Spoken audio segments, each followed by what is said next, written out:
Introduction: A Winter Beyond Memory. Close your eyes now, and let yourself settle into comfort. Feel the warmth of your blankets around you, the softness of your pillow beneath your head. As you breathe slowly and deeply, I'm going to take you on a journey back through time, to a winter so profound, so transformative, that it changed the course of European history.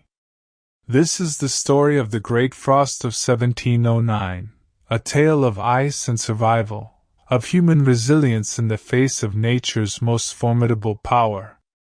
But do not worry. You are safe here, warm and protected. This is simply a story, told in the gentle darkness, to help you drift into peaceful sleep. Let the words wash over you like snowflakes, each one settling softly as you sink deeper into rest. The year was 1708, drawing to its close. Across Europe, from the Atlantic shores of France to the forests of Poland, from the Mediterranean coast to the frozen reaches of Scandinavia, people prepared for winter as they had done for generations. They stored grain in their barns, salted meat for the cold months ahead, gathered firewood, and made their homes as snug as possible against the coming chill. They could not know what was coming. They could not imagine that they stood on the threshold of a winter that would be remembered for centuries, a winter so severe that it would kill hundreds of thousands, topple governments, trigger wars, and reshape the landscape of European agriculture and economy. They simply went about their preparations, as autumn turned to winter, as November gave way to December. The Little Ice Age had gripped Europe for centuries by this point. This period of cooling, which lasted from roughly the 14th century until the mid-19th century, had brought colder, wetter summers and harsher winters to the continent. Glaciers in the Alps had advanced, swallowing villages. The growing season had shortened. Harvests had become more unpredictable. But within this already cold epoch, there were years that stood out as particularly brutal. And none would be remembered quite like 1709. As December 1608 progressed, the weather was actually quite mild across much of Western Europe. In France, people remarked on the pleasant temperatures. Gardens still showed touches of green. In England, the weather was damp but not particularly cold. There was even rain in early January. The winter seemed like it might be a gentle one, a reprieve after some difficult years. How wrong they were. Nature was simply holding her breath, gathering her strength for an assault unlike anything in living memory. Let yourself breathe deeply now, in and out, as we stand at this moment before the storm. Feel yourself becoming heavier, more relaxed, as we prepare to journey into the frost. The first wave, when the cold descended. On the night of January 5th, 1709, everything changed. Across France, a cold wind began to blow from the northeast, carrying with it air of such frigid intensity that people would later swear they had never felt anything like it. The temperature plummeted with shocking speed. Within hours, ponds froze solid. Wine turned to ice in barrels. Ink froze in inkwells. The sap inside trees froze and expanded, causing trunks to split open with cracks like musket fire that echoed through frozen forests. Imagine, if you can, stepping outside into air so cold it seems to burn your lungs. Air so cold that your breath freezes instantly, forming clouds of ice crystals that hang suspended before your face. Air so cold that exposed skin begins to freeze within minutes, turning white and numb. This was the air that descended upon Europe that January night. In Paris, people woke on the morning of January 6th to a transformed world. The Seine, that great river that had flowed through the heart of the city for millennia, had frozen solid overnight. Not just a skim of ice that might form in a normal winter, but thick, solid ice that would eventually grow strong enough to support the weight of entire markets, of carriages, of crowds of people. The river, the lifeblood of the city's commerce, had become a highway of ice. The cold was not just extreme. It was persistent. Day after day, night after night, the temperatures remained far below freezing. Modern estimates suggest that temperatures in Paris may have dropped to -15 or even -20 degrees Celsius, and remained there. In a world without central heating, without modern insulation, without the infrastructure we take for granted today, this was catastrophic. People huddled in their homes, burning whatever fuel they could find. The wealthy burned through their stores of wood and coal with alarming speed. The poor, who could not afford such luxuries, burned furniture, doors, even parts of their houses in desperate attempts to stay warm. Still, the cold seeped in through every crack, under every door, through every window. In the countryside, the situation was even more dire. Farmers watched in horror as their winter wheat, still young and vulnerable in the fields, was killed by the frost. The ground froze to unprecedented depths, in some places more than a meter deep. Olive groves in southern France, which had stood for centuries, froze and died. Vineyards that represented generations of careful cultivation were destroyed in a matter of days. The animals suffered terribly. Cattle froze to death in their barns. Chickens died in their coops. Wild animals, already struggling through the winter, began to die in massive numbers. Birds literally fell from the sky, frozen solid mid-flight. Deer and rabbits, desperate for food, ventured into villages and cities, their fear of humans overwhelmed by their desperate hunger. And the people began to suffer and die as well. The elderly, the very young, the sick, those who were already weak from previous years of poor harvests, they succumbed to the cold. In homes across Europe, families woke to find loved ones had frozen to death during the night, despite being bundled in every blanket and covering they owned. Let yourself sink deeper now into your warm bed. Feel grateful for your warmth, your safety, as we continue our journey through this frozen landscape. The cold wave that began on January 6th lasted for approximately 3 weeks. 3 weeks of unrelenting, brutal cold.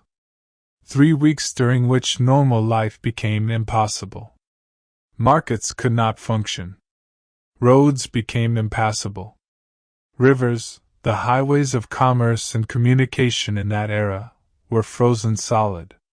Food supplies in cities began to dwindle as it became impossible to bring in fresh provisions from the countryside. But just when it seemed the cold might ease, when temperatures began to rise slightly in late January and people dared to hope the worst was over, nature delivered a second blow. In early February, another wave of Arctic air descended upon Europe, and temperatures plummeted once again. This second freeze, in many ways, was even more devastating than the first, because it caught people who had already exhausted their fuel supplies, their food reserves, their energy and hope. The waterways of Europe, already frozen, became locked in ice that in places measured more than 2 feet thick. The Baltic Sea froze to an extent rarely seen before or since. In the Mediterranean, ice was reported in harbors along the French coast, an almost unheard of occurrence. In Switzerland, the lakes froze completely. In Venice, the lagoon froze solid, and people walked across the ice from the mainland to the islands of the city. Trees throughout Europe burst and split as the water in their cells froze and expanded. The cracks and groans of splitting wood created an eerie soundscape in forests across the continent, like the earth itself was breaking apart. Ancient oaks, chestnuts, and fruit trees that had stood for centuries were destroyed in a matter of weeks. Orchards that represented the agricultural wealth of entire regions were reduced to fields of dead, split timber. As you lie here, warm and safe, let these images drift through your mind like snowflakes. Let them settle gently as you sink deeper into sleep, knowing that this is just a story from long ago, and you are here, now, safe and comfortable. Life during the Great Frost, the French experience. At the Palace of Versailles, King Louis XIV, the Sun King, who had ruled France for over 60 years with absolute authority, who had built the most magnificent palace in Europe and presided over the height of French power and culture, found himself helpless before the onslaught of winter. Even in the grand halls and chambers of Versailles, with their enormous fireplaces and tapestried walls, the cold penetrated. The king, now 70 years old, huddled close to fires with his courtiers. The elaborate court rituals that had defined life at Versailles for decades continued, but in abbreviated, frigid form. Ladies of the court wore multiple layers of dresses and cloaks. The men kept their hats and heavy coats on indoors. The famous Hall of Mirrors, usually a showcase of royal splendor, became bitterly cold, the vast windows providing no insulation against the Arctic conditions outside. Water froze in the royal apartments. Wine turned to ice at the royal table. The elaborate fountains of Versailles, usually kept playing as a demonstration of royal power and the conquest of nature, had long since frozen solid, transformed into bizarre sculptures of ice. The carefully cultivated orange trees in their boxes, which were usually moved into the orangery for winter protection, froze and died despite all efforts to save them. But if life was difficult for the king and his court, it was catastrophic for ordinary Parisians. In the capital city, with its narrow medieval streets and densely packed wooden houses, the Great Frost transformed daily life into a struggle for survival. The Seine, frozen solid, meant that the normal flow of commerce and goods into the city had stopped. Mills could not operate without flowing water, so there was no fresh flour. Bakeries began to run short of bread, the staff of life for Parisians of all classes. As food supplies dwindled, prices soared. Bread, when it could be found, cost several times its normal price. Firewood became precious as gold. The poor, who normally survived on casual labor and day-to-day earnings, found themselves with no work and no means to buy food or fuel. They began to freeze and starve in their unheated garrets and cellars. The frozen Seine, however, became a sight of strange wonder amid the misery. Enterprising merchants set up shops and stalls directly on the ice. A frost fair of sorts developed, though nothing like the famous ones on the frozen Thames in London. People walked across the river, marveling at what had been impossible just weeks before. Vendors sold roasted chestnuts, and what food could be found. For brief moments, the novelty of the situation overshadowed the suffering, as humans have always found ways to make community even in the darkest times. In the churches of Paris, priests led prayers for deliverance from the cold. The faithful gathered, as much for the warmth of shared bodies as for spiritual comfort. The churches, with their stone walls and limited heating, were scarcely warmer than the streets outside, but at least here people could huddle together, could share in their suffering, could pray for relief. The hospitals and charitable institutions of the city were overwhelmed. The Hôtel Dieu, the great hospital of Paris, filled beyond capacity with the sick, the frozen, and the starving. The religious orders that ran such institutions did what they could, but their resources were stretched impossibly thin. Bodies began to accumulate faster than they could be buried, for the ground was frozen too hard to dig graves. The dead were stacked like cordwood in churchyards, waiting for the thaw that would allow them to be properly interred. Beyond Paris, in the villages and farms of rural France, the situation was even more desperate. These communities, which in normal times were largely self-sufficient, found their world collapsing. The winter wheat that should have been growing beneath the snow, protected and dormant until spring, was dead, killed by the unprecedented cold. This meant there would be no harvest in the coming summer. The implications were terrifying. No harvest meant no bread, no food, starvation. Farmers watched helplessly as livestock died. Cattle, sheep, pigs, chickens, all succumbed to the cold despite being sheltered in barns. The animals represented not just food, but wealth, the accumulated capital of farming families. Years of work, of careful animal husbandry, were wiped out in weeks. Even the rats died, frozen in their holes and nests. In the vineyards of Burgundy, Champagne, and Bordeaux, vintners surveyed the destruction of their vines with despair. Grapevines that had been carefully cultivated for generations, that represented the economic foundation of entire regions, were dead. The intense cold had frozen the sap in the vines, bursting cells and killing the plants from the inside out. It would take years, even decades, to replant and return to production. Some vineyards would never recover. The olive groves of Provence, that sun-drenched region of southern France where olives had been cultivated since Roman times, were destroyed. The olive tree, so symbolic of the Mediterranean, so adapted to mild winters and hot summers, could not survive the Arctic conditions that had descended even this far south. Ancient trees, some centuries old, split and died. The olive oil industry of the region was effectively wiped out. Breathe slowly now, in and out. Let the weight of these stories settle over you like snow, gentle and soft, as you drift deeper into rest. These events are long past. You are here now, warm and safe.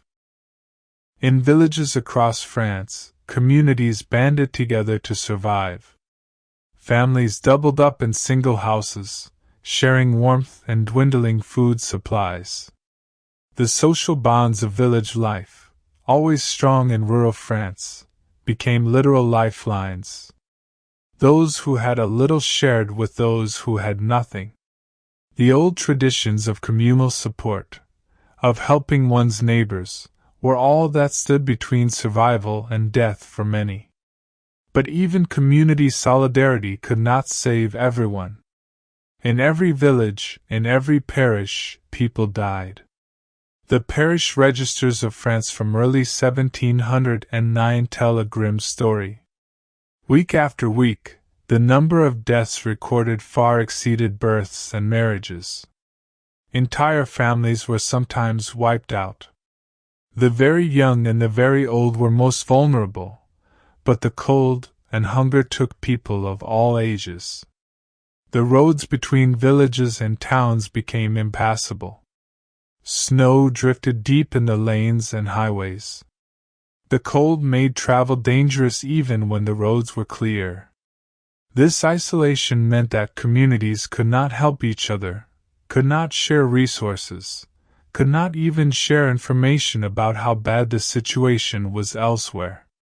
Each village, each town, suffered in isolation, not knowing if their neighbors were faring better or worse. By late January and into February, as the second wave of cold descended, a sense of apocalyptic dread began to settle over the French population. How long would this last? Would spring ever come? Had God abandoned them? These questions were whispered in cold cottages, in frozen churches, in the halls of Versailles itself. The Great Frost had become more than a weather event. It had become an existential crisis, a test of faith and endurance that pushed people to their absolute limits. The frost across Europe, a continent in the ice's grip. While France suffered grievously from the Great Frost, the cold knew no borders.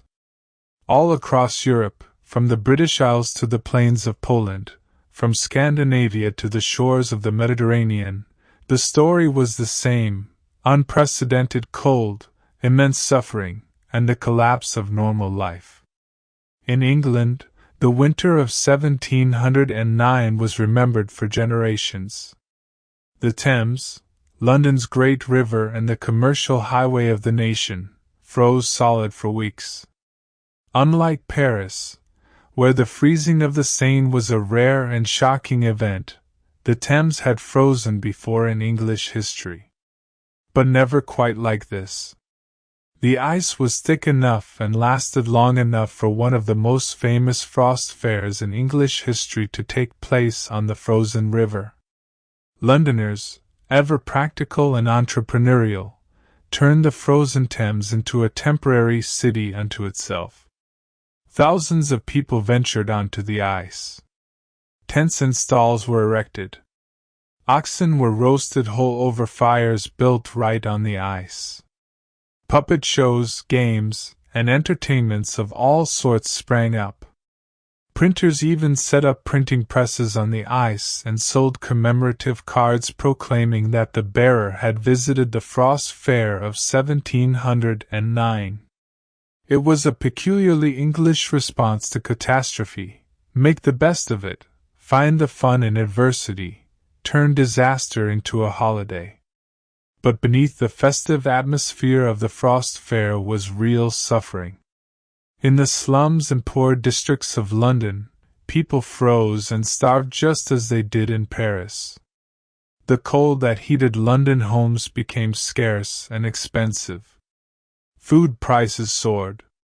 The Thames frozen meant that ships could not reach London, so trade ground to a halt. The city's poor, always vulnerable, died in large numbers that winter.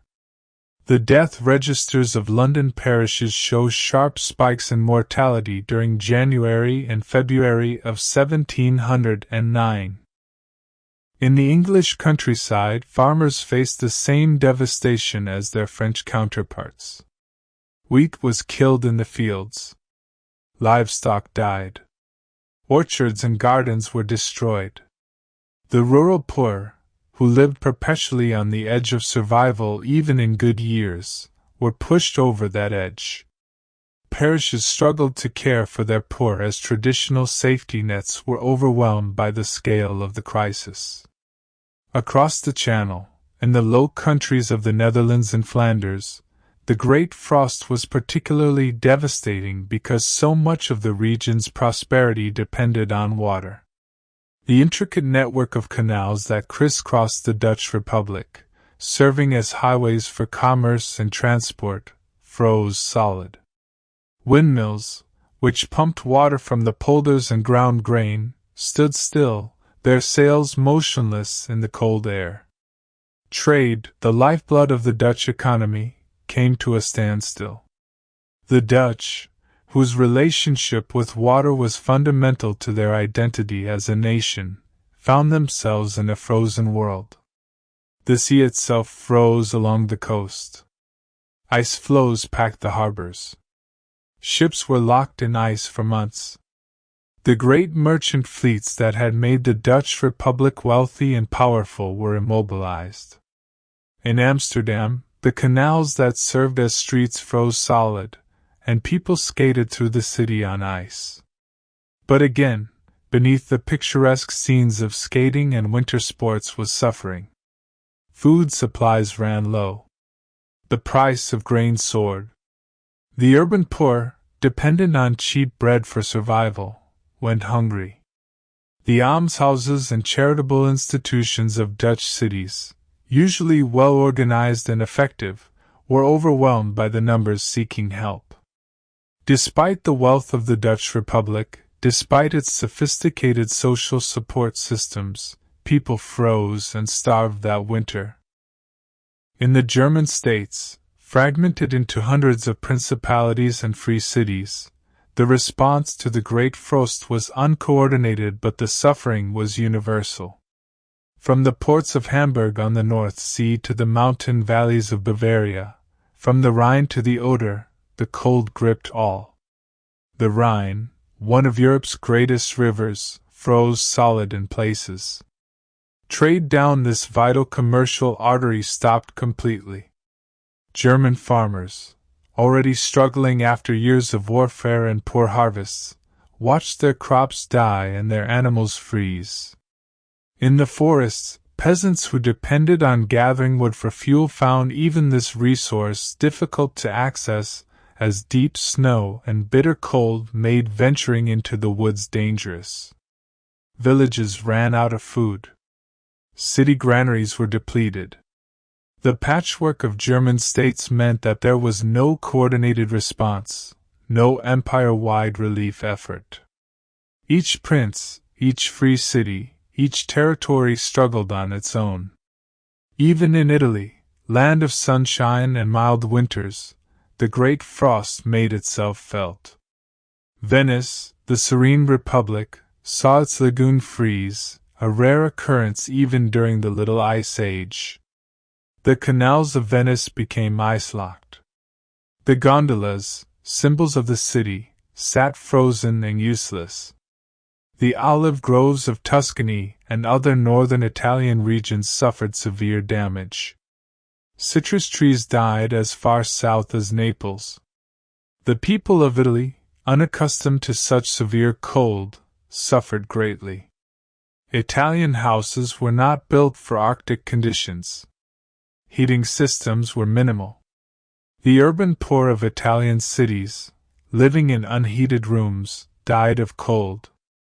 In the countryside, farmers watched in disbelief as their Mediterranean crops were destroyed by frost. The Po Valley, Italy's agricultural heartland, saw its winter wheat killed. The economic impact would be felt for years. In Switzerland, already a mountainous land accustomed to harsh winters, the Great Frost was still shocking. The lakes froze completely. Villages in alpine valleys found themselves completely isolated, cut off by impassable snow and cold. Avalanches, triggered by the extreme conditions, swept down mountainsides, burying hamlets. The hardy Swiss mountain folk, used to hard winters, still found 1709 exceptional in its severity. Scandinavia, already among the coldest inhabited regions of Europe, endured conditions that were extreme even by their standards. In Sweden and Norway, the cold was so severe that the Baltic Sea froze more extensively than usual. Travel between Swedish islands and the mainland became possible on foot across the ice. But this novelty was small comfort to people who were already cold, already struggling with short growing seasons and limited resources. The additional stress of the Great Frost pushed many beyond their limits. Poland and the eastern reaches of Europe suffered immensely. The vast plains of Poland, already a land of harsh winters, became a frozen wasteland.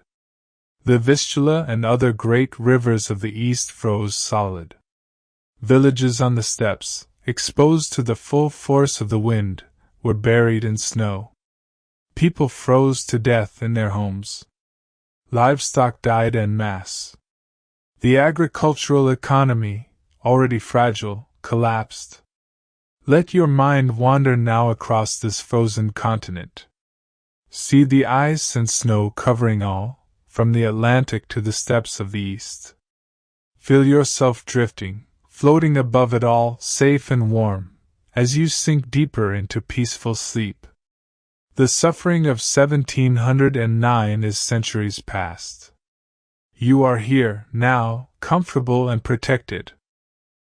The human toll and consequences, counting the cost. As winter slowly gave way to spring in 1709, as the ice began to melt and the frozen rivers began to flow again, Europe began to count the cost of the Great Frost. The numbers were staggering, though exact figures will never be known. Record-keeping in the early 18th century was imperfect, particularly for the poor and rural populations who suffered the most. But historians estimate that at least 600,000 people died as a direct or indirect result of the winter, and some estimates place the death toll much higher, perhaps as high as 1 million souls. In France alone, estimates suggest that between 200,000 and 500,000 people died. The population of France at the time was approximately 20 million. So this represented a catastrophic loss of life, as much as 2 or 3% of the entire population gone in a single winter. These deaths came from multiple causes: freezing, starvation, disease brought on by malnutrition and poor living conditions, and accidents related to the extreme weather. The very young and the very old were most vulnerable. Infants and small children, whose bodies could not regulate temperature as effectively as adults, froze to death in their cradles despite their mothers' best efforts to keep them warm. The elderly, often already weakened by age and previous hardships, simply could not survive the combination of cold and hunger. Many elderly people went to sleep one winter night and simply never woke up, their weakened hearts giving out in the extreme conditions. But it was not only the vulnerable who died.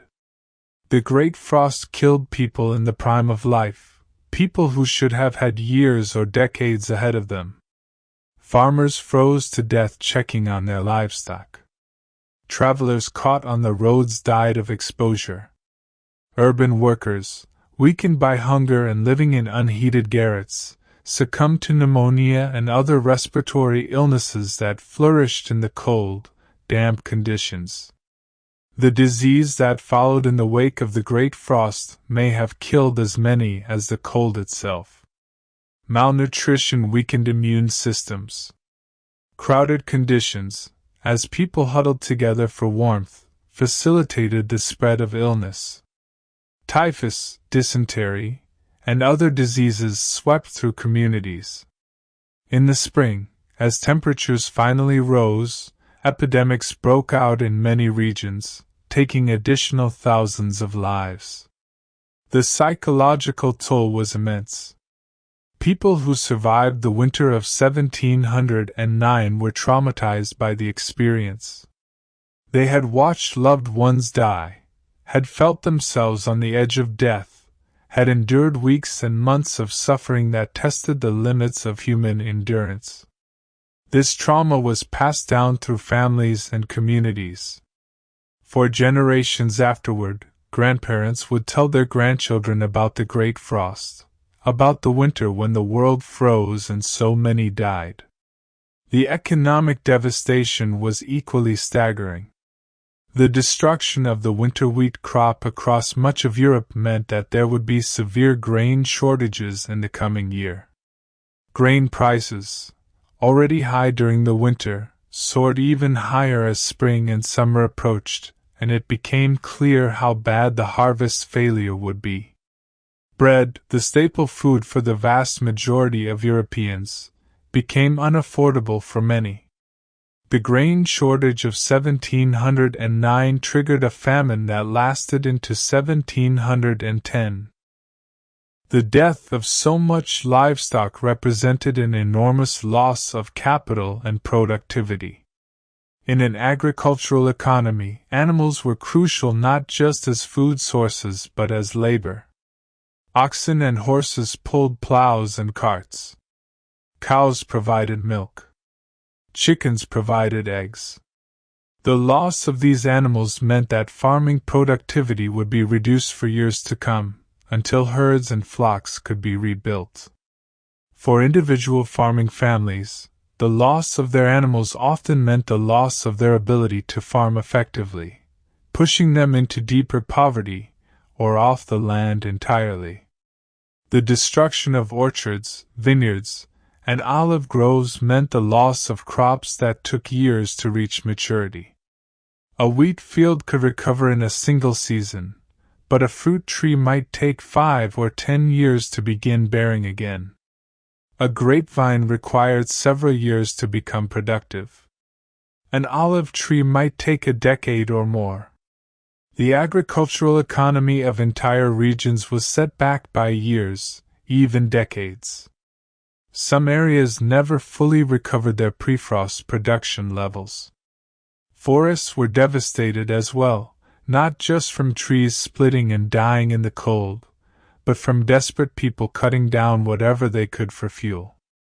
The great oak forests of Europe, already diminished by centuries of shipbuilding and other uses, were further depleted. This had cascading effects on everything from construction to hunting. The loss of forest cover also affected local climates and water retention, contributing to flooding and erosion problems in subsequent years. The Great Frost also triggered significant population movements. People fled from rural areas where starvation seemed certain, heading to cities in hopes of finding food and work. But the cities were already overwhelmed and could not absorb these refugees. Urban areas saw their populations of poor and desperate people swell, straining social systems and creating conditions ripe for unrest and crime. Some people emigrated entirely, leaving Europe for the Americas or other destinations. The colonies of Britain, France, and other European powers saw influxes of migrants fleeing the aftermath of the Great Frost. These population movements contributed to the expansion of European settlement in North America and elsewhere, though the migrants often faced new hardships in their new homes. The political consequences of the Great Frost were significant as well. Governments that failed to adequately respond to the crisis faced criticism and unrest. The French monarchy, already facing financial difficulties, was further strained by the need to import grain and provide relief. King Louis XIV's authority, while still absolute, was questioned by some who felt the response had been inadequate. The crisis contributed to the long-term financial problems that would eventually contribute to revolution later in the century. The Great Frost also affected ongoing military conflicts. The War of the Spanish Succession, which had been raging since 1701, was impacted by the winter. Armies could not campaign during the worst of the cold. Supply lines were disrupted. The agricultural devastation meant that feeding armies became even more difficult than usual. Some historians argue that the Great Frost prolonged the war by making it harder for any side to achieve a decisive victory in 1709. Breathe deeply now, letting these heavy topics wash over you and then away. Feel yourself sinking deeper into your bed, into sleep, as we move toward the end of our story. The suffering of 1709 is long past. These people are gone, their struggles over. You are here, safe and warm, drifting toward peaceful rest. The thaw and aftermath, when spring finally came. Spring came late to Europe in 1709, but when it finally arrived, it brought its own set of problems along with its relief. The Great Thaw, when it began in March, happened relatively quickly. Rivers that had been frozen for months began to flow again. But the enormous volumes of ice breaking up and melting caused flooding in many areas. The Seine in Paris overflowed its banks as ice jams created temporary dams that then burst, sending torrents of water through the city's lower districts. The flooding was devastating in many regions. Villages that had survived the winter found themselves inundated by spring floods. Fields were washed away. Roads became impassable rivers of mud. The destruction added to the misery of populations already pushed to their limits. In some areas, more people died in the spring floods than had died during the winter freeze. The melting snow revealed the full extent of the winter's devastation. Dead livestock, preserved by the cold, now thawed and created health hazards.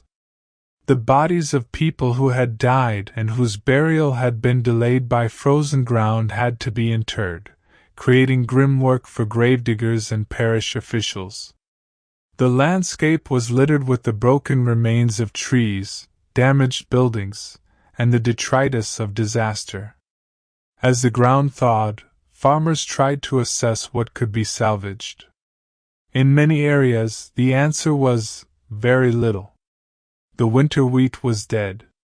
The ground, subjected to such severe freezing, was in poor condition for planting.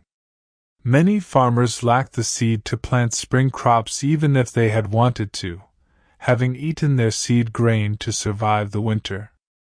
Draft animals that would have pulled plows were dead. The spring planting of 1709 was a shadow of normal years. The agricultural crisis meant that 1709 would see very limited harvests. The grain shortage continued and worsened through the summer. By autumn, it was clear that 1709 would be a year of severe famine across much of Europe. Grain prices remained high. Bread remained expensive and scarce.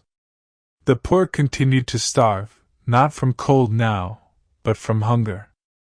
Governments and charitable organizations struggled to provide relief. The French crown imported grain from North Africa and the Middle East, using scarce financial resources to feed the population. The costs were enormous and contributed to the crown's mounting debts. Local authorities in cities and towns organized soup kitchens and bread distributions, trying to keep their populations alive. Churches and religious orders mobilized what resources they had to help the needy. But relief efforts were inadequate to the scale of the crisis.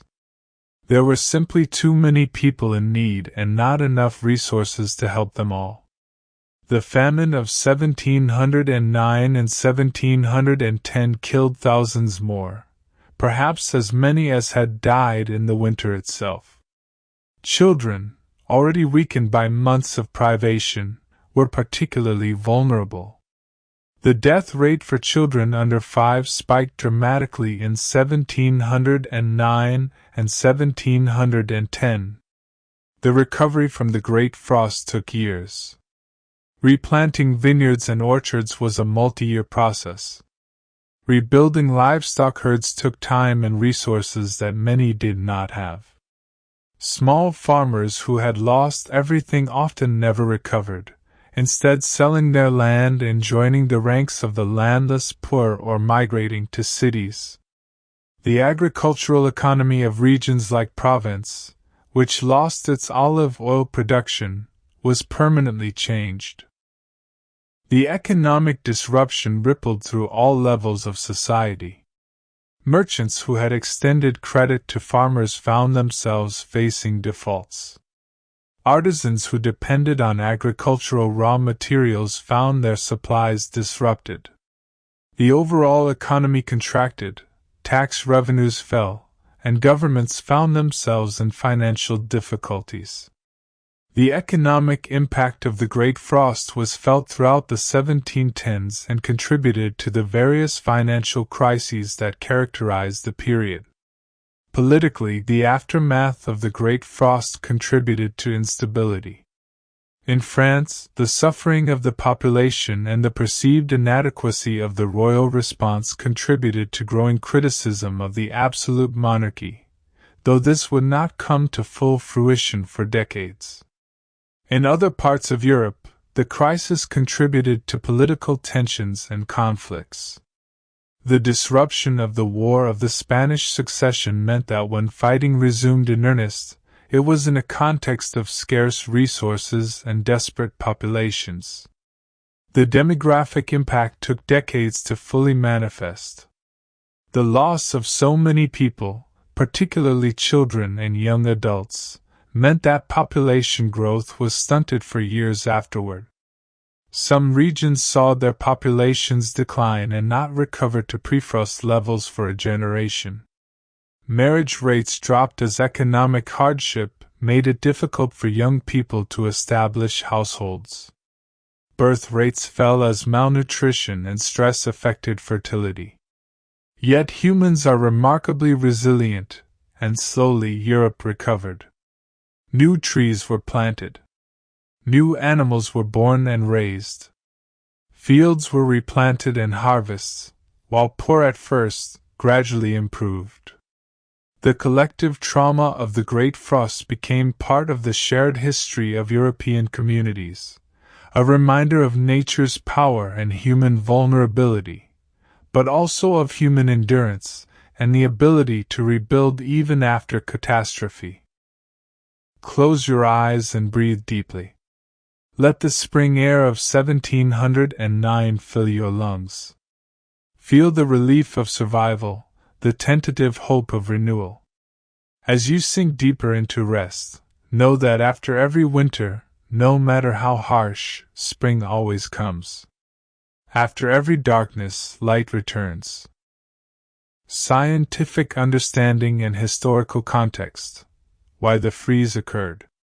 To understand the Great Frost of 1709, we must look beyond the immediate experience of cold and suffering to the broader patterns of climate and the scientific mechanisms that created such extreme conditions. In the early 18th century, Europeans had no way to understand why their world had frozen. They could only attribute it to divine will, to punishment for sins, or to the inscrutable workings of nature. But modern climate science has given us insights into the factors that converge to create this extraordinary winter.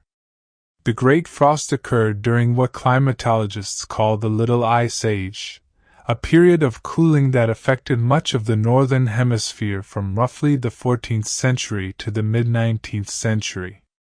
This was not an ice age in the geological sense, with vast glaciers covering continents, but rather a period of noticeably cooler temperatures compared to both the medieval warm period that preceded it and the modern warm period we live in now.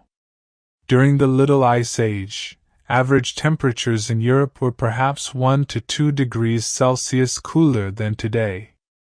This might not sound like much, but this small change had significant impacts. Growing seasons were shorter. Winters were harsher and more unpredictable. Glaciers in mountainous regions advanced, in some cases destroying villages and farmland. The Norse settlements in Greenland, established during the warmer medieval period, became unsustainable and were abandoned. Sea ice expanded in the North Atlantic, making navigation more dangerous. Within this cooler epoch, there were years and periods that were especially cold.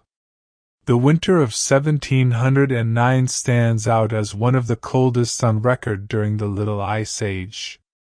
But what specific factors came together to create such extreme conditions? One important factor was solar activity, or rather, the lack of it. The sun's activity varies in cycles, and during periods of low solar activity, the sun emits slightly less energy. The late 17th and early 18th centuries fell within what's known as the Maunder minimum, a period from roughly 1650 to 1715 during which sunspots were extremely rare. Sunspots are indicators of solar activity, and their absence suggests reduced solar output. The reduction in solar energy reaching Earth during the Maunder minimum was small, but in combination with other factors, it contributed to cooling. Recent research suggests that the Maunder minimum may have reduced global temperatures by as much as 0.3 to 0.4 degrees Celsius, a significant contribution when we're talking about the difference between harsh and catastrophic winters. Volcanic activity also played a role in the climate of this period. Large volcanic eruptions inject massive amounts of sulfur dioxide into the stratosphere, where it forms aerosol particles that reflect sunlight back into space, causing temporary cooling. There were several significant volcanic eruptions in the decades leading up to 1709. While no single eruption caused the Great Frost, the cumulative effect of volcanic aerosols in the atmosphere contributed to the overall cooling trend.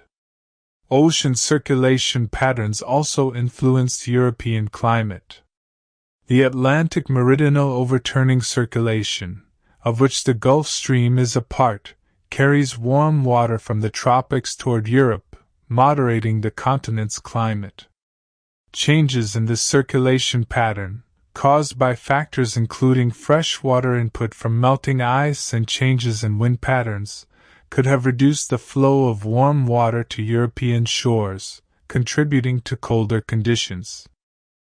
Atmospheric circulation patterns in the winter of 1708 to 1709 were particularly conducive to extreme cold in Europe. Weather patterns are driven by the position and strength of high and low pressure systems. That winter, a persistent high-pressure system over Scandinavia and a low-pressure system to the south created conditions that funneled Arctic air directly into Central and Western Europe. This pattern, sometimes called a negative phase of the North Atlantic Oscillation, meant that instead of relatively mild Atlantic air moderating European temperatures, frigid polar air dominated. This atmospheric setup was not in itself unusual. Similar patterns occur regularly in European winters. What made 1709 exceptional was the intensity and persistence of the cold air outbreak, combined with the already cooler baseline temperatures of the Little Ice Age period. It was a perfect storm of unfavorable conditions: reduced solar activity, volcanic cooling, possible ocean circulation changes, and an atmospheric pattern that delivered Arctic air directly to population centers. Modern climate reconstructions, using techniques like tree ring analysis, ice core data, and historical records, have allowed scientists to estimate the temperatures during the Great Frost. Central England temperature records, among the longest continuous instrumental records in the world, suggest that January 1709 was likely the coldest month in the entire record. Temperatures in Paris are estimated to have dropped to -15 to -20 Celsius and stayed there for weeks. These are temperatures more typical of Siberia than Western Europe. The Great Frost serves as a powerful reminder of climate variability. While we live in an era of human-caused global warming, with average temperatures rising due to greenhouse gas emissions, the climate system is complex and capable of producing extreme events in all directions. The mechanisms that created the Great Frost, solar variability, volcanic activity, ocean circulation changes, atmospheric patterns, are all still active parts of our climate system. Comparing 1709 to other historical cold events provides context. The winter of 1783 to 1784 was also extremely severe in Europe. The winter of 1813 to 1814, following the massive eruption of Mount Tambora, brought cold and crop failures that contributed to Napoleon's defeat in Russia. But even among these notably cold years, 1709 stands out for the sheer extremity and the devastating human impact. It's important to note that while the Great Frost was devastating, it was a natural climate event, part of the variability inherent in Earth's climate system. The human impact was so severe not because the cold alone was unprecedented, though it was extreme, but because of the vulnerability of early 18th century society. A population dependent on agriculture, without modern food storage and distribution systems, without modern heating and insulation, without the safety nets and disaster response capabilities we have today, was uniquely vulnerable to such an event. Let yourself drift now, imagining the great systems of the earth, the sun shining, the oceans circulating, the atmosphere flowing in great currents. See how all these vast forces interact to create the weather we experience. Feel yourself part of this great system, small but connected to everything. Breathe slowly and deeply as we near the end of our journey through the frozen past. Legacy and reflection, remembering the Great Frost. The Great Frost of 1709 left an indelible mark on European culture and memory. For generations afterward, it served as a benchmark of extremity, the winter against which all other harsh winters were measured. When cold weather struck, people would say, "Not since the Great Frost," or, "As cold as '09." The event became part of the collective memory of Europe, passed down through family stories, recorded in diaries and chronicles, referenced in literature and art. Artists of the period and later captured images of the frozen landscapes. Painters depicted the frozen Thames, the ice fairs, the desperate scenes of people struggling through the cold. These paintings serve as both historical documents and reminders of the event's cultural impact. They show us not just what the Great Frost looked like, but how it was remembered and interpreted by those who lived through it and those who came after. Writers reference the Great Frost in their works. In France, memoirs and letters from 1709 describe the winter in vivid, often harrowing detail. These personal accounts give us our most intimate glimpses into what it was like to live through those months. We read of the Duke of St. Simon at Versailles describing how even in the palace, ink froze in inkwells. We read of parish priests recording the deaths in their communities, their words conveying both factual information and emotional weight. The Great Frost entered folklore and popular memory in ways that reveal how communities processed the trauma. Stories were told of supernatural cold, of witchcraft, and divine punishment. Some communities held memorial observances on the anniversary of the coldest days, remembering those who had died. Church records preserved the names of victims, keeping their memory alive. The event also influenced scientific thinking. While the early 18th century lacked the tools and frameworks of modern climate science, observers did try to understand and document what had happened. Detailed weather observations from 1709 contributed to early meteorological records. The experience of the Great Frost helped stimulate interest in understanding climate and weather, contributing in a small way to the development of meteorology as a scientific discipline. The agricultural impacts of the Great Frost led to changes in farming practices in some regions. Farmers and landowners looked for more cold-hardy varieties of crops. There was increased interest in diversifying agriculture to reduce vulnerability to single-crop failures. Some regions shifted their agricultural focus in response to the destruction of orchards and vineyards, planting different crops that might be more resilient. The economic lessons of the Great Frost were more slowly learned. The vulnerability of populations to food shortages and the potential for rapid price inflation during crises were demonstrated dramatically.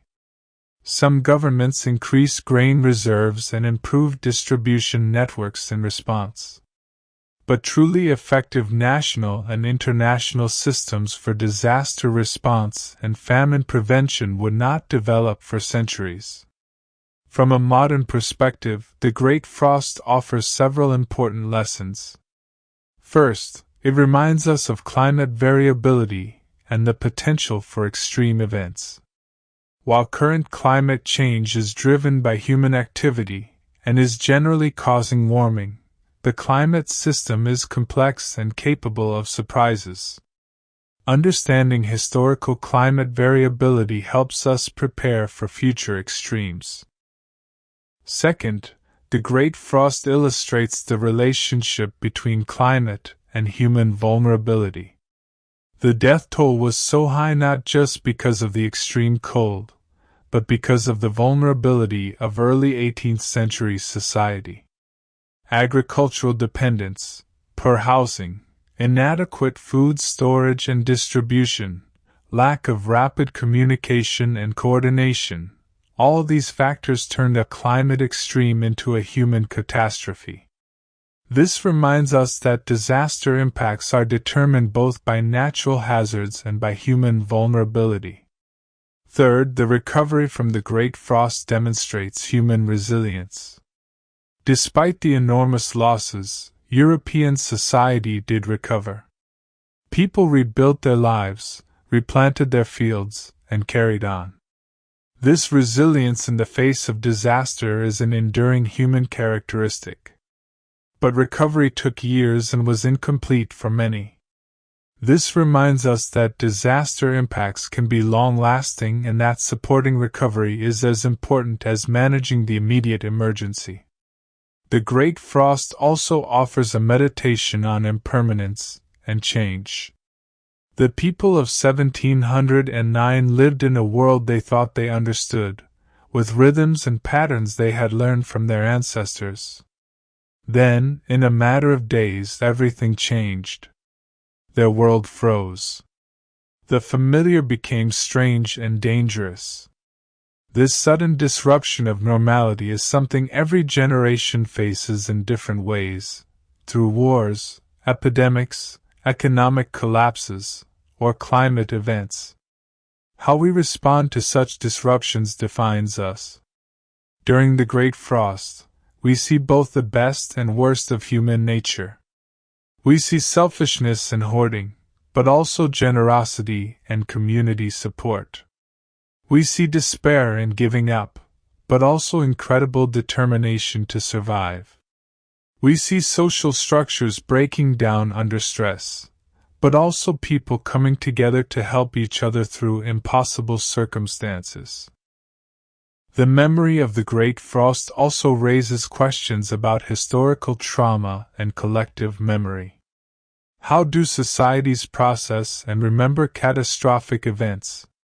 How does the experience of surviving such an event shape a community's identity and values? The stories passed down through generations, the cautionary tales told to children, the references in literature and art, these are all ways that the trauma of the Great Frost was processed and integrated into European culture. Today, when we face our own climate challenges, when we worry about extreme weather events and changing climate patterns, the Great Frost offers both warning and perspective.